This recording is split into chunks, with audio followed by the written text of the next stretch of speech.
안녕하세요. 오늘 저희가 함께 살펴볼 내용은 벤자민 하디 박사의 퓨처 셀프 개념입니다. 이게 자기계발 분야에서 요즘 정말 주목받고 있잖아요. 네, 맞아요. 그래서 왜 그런지, 그리고 특히 흥미로운 게 미래의 당신이 어떻게 현재의 당신을 바꿀 수 있는지 좀 깊이 파헤쳐 보려고 합니다. 네, 좋습니다. 많은 분들이 그냥 조금씩 나아지는 거 말고요. 좀 근본적인 변화를 원하시고 또 요즘같이 불확실할 때는 명확한 방향을 찾고 싶어 하시잖아요. 이 다료가 바로 그 부분을 다루는 것 같아요. 맞습니다. 특히 저자인 벤자민 하디 박사가 조직 심리학 전문가라는 점이 어, 좀 신뢰를 주죠. 심리학 기반이군요. 네.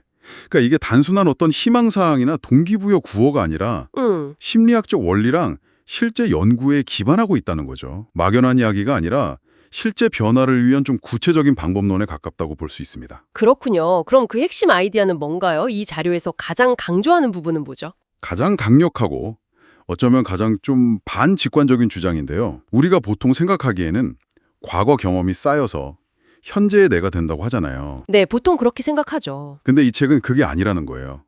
오히려 당신이 아주 명확하게 그리는 미래의 당신, 그러니까 퓨처 셀프랑 연결되는 게 현재 당신의 행동과 삶을 가장 강력하게 결정한다는 겁니다. 미래가 현재를 결정한다고요? 네. 미래의 나와 연결될수록 현재에 더 나은 삶을 살게 된다는 메시지가 핵심이죠. 심지어는 과거에 대한 해석까지도 바꿀 수 있다고 주장해요. 와, 미래가 현재를 결정하고 과거 해석까지 바꾼다니 이건 정말 관점을 확 뒤집는 이야기네요. 자료에 나온 현재를 결정하는 건 과거가 아니라 미래를 어떻게 바라보느냐에 따라 현재 여러분이 어떤 존재인지 무엇을 하는지 결정합니다. 이 구절이 딱 그 말이군요. 정확합니다. 그 빅터 프랭클 박사의 의미 치료 아시죠? 삶의 의미나 목적을 찾는 데 초점을 맞춘 심리 치료인데 거기서 강조하는 미래지향적인 목표, 또 희망의 중요성하고도 이게 맥이 닿아 있어요. 의미 치료하고도 연결되는군요. 네. 미래에 대한 어떤 구체적인 그림이나 희망이 없으면 사실 현재의 어려움을 견뎌낼 동력을 얻기가 쉽지 않다는 거죠. 그럼 이 퓨처 셀프와 연결된다는 게 구체적으로 어떻게 작동하는 걸까요? 약간 좀 추상적인 개념 같기도 한데요. 그래서 이 책에서는 아주 체계적인 틀을 제시해요. 바로 7가지 위협, 7가지 진실, 7가지 단계라는 프레임워크입니다. 777이요? 네. 먼저 미래의 나로 나아가는 걸 방해하는 요소들, 그러니까 위협들을 인식하고요. 그 다음에는 미래의 나에 대한 확신을 주는 원칙, 즉 진실들을 내면화하고 마지막으로 실제 행동 변화를 위한 구체적인 방법들, 단계들을 따라가는 거죠. 위협이라면 예를 들어 어떤 게 있을까요? 우리가 흔히 빠지는 그런 함정 같은 건가요? 네, 그렇죠. 예를 들면 미래의 나와 단절되면 근시안적인 결정을 내리게 된다. 이게 위협 4번인데요. 당장 눈앞의 것만 보게 된다는 거군요. 맞아요. 당장의 편안함이나 만족만 쫓다가 장기적인 성장을 놓치는 경우죠. 혹시 이런 경험 있으신가요? 많죠. 반대로 진실 중에는 미래의 나를 생생하고 자세하게 그릴수록 더 빠르게 발전한다는 게 있어요. 이게 진실 4번인데 미래를 그리는 것만으로도요. 네.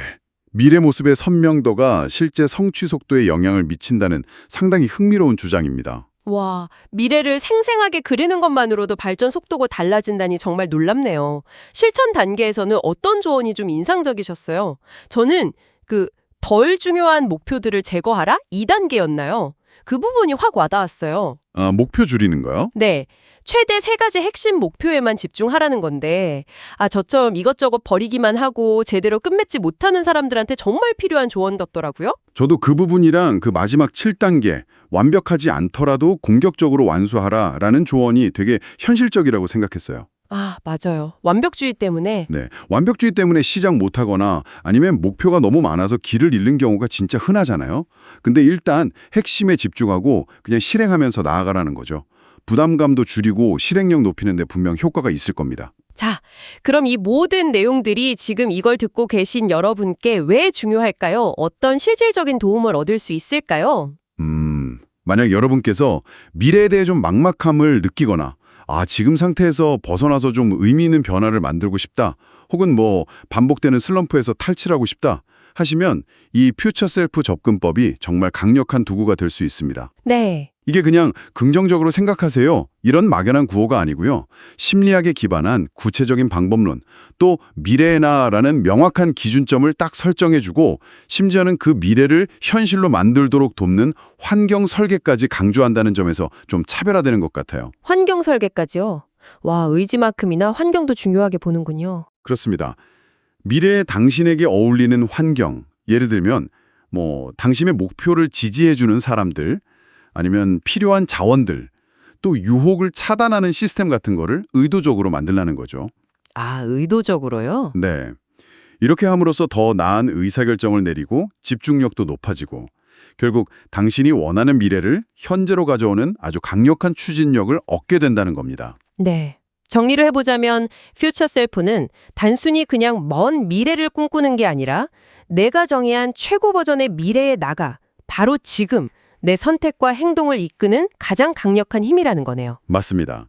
미래의 내가 되어서 현재를 살아가는 것, 이게 핵심이군요. 네, 바로 그거죠. 그래서 마지막으로 여러분께 이런 질문을 한번 던져보고 싶습니다. 이 개념은요, 단순한 목표 달성 전략, 그 이상이에요.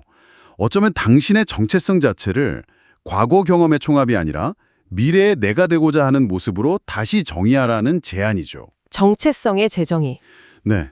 그렇다면 오늘 당장 여러분이 원하는 미래 자신의 모습 중에 정말 사소한 거라도 딱 한 가지, 현재의 행동으로 한번 옮겨볼 수 있는 건 무엇일까요? 그 작은 행동 하나가 어쩌면 미래를 현재로 확 당겨오는 시작이 될 수 있습니다.